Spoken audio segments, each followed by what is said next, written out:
Nous allons travailler aujourd'hui sur le calcul d'un alpha de Cronbach qui permet de calculer l'homogénéité ou la cohérence ou la fiabilité interne d'un construit.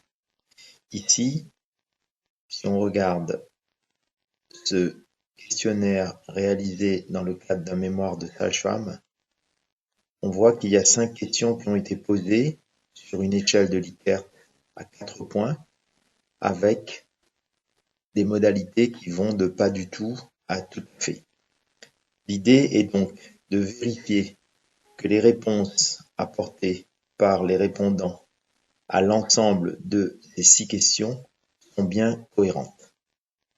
Voici donc la démarche dans un outil comme SPSS que nous allons aborder ici. Nous allons donc dans Analyse,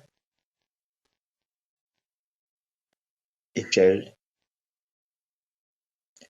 Analyse de la fiabilité.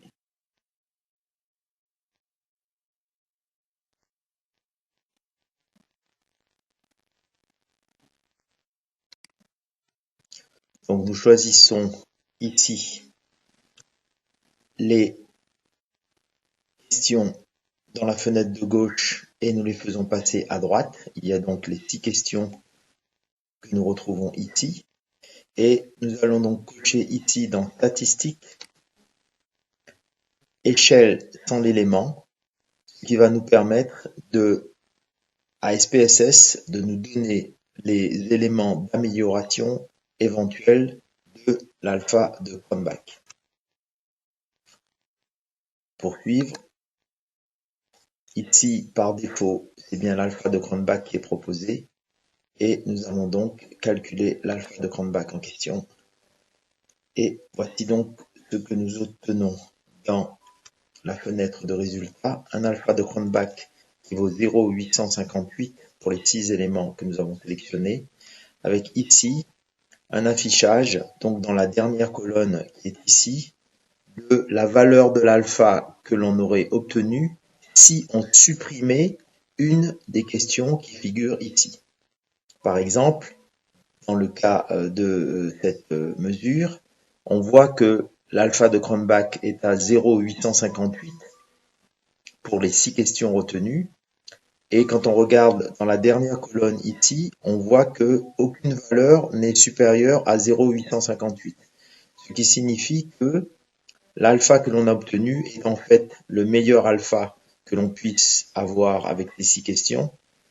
Si il y avait dans cette dernière colonne une valeur qui était supérieure à 0,858, cela signifierait qu'il y a une question qui a manifestement perturbé les répondants, puisque en supprimant cette question, on obtiendrait une meilleure fiabilité. Dans le cas présent, les 6 questions semblent convenir pour donner un alpha tout à fait convenable, ce que nous allons donc conserver.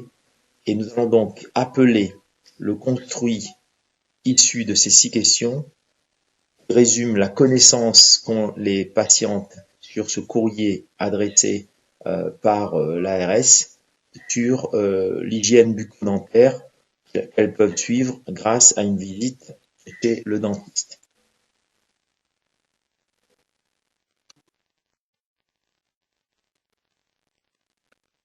Une fois l'alpha de Cronbach considéré comme satisfaisant,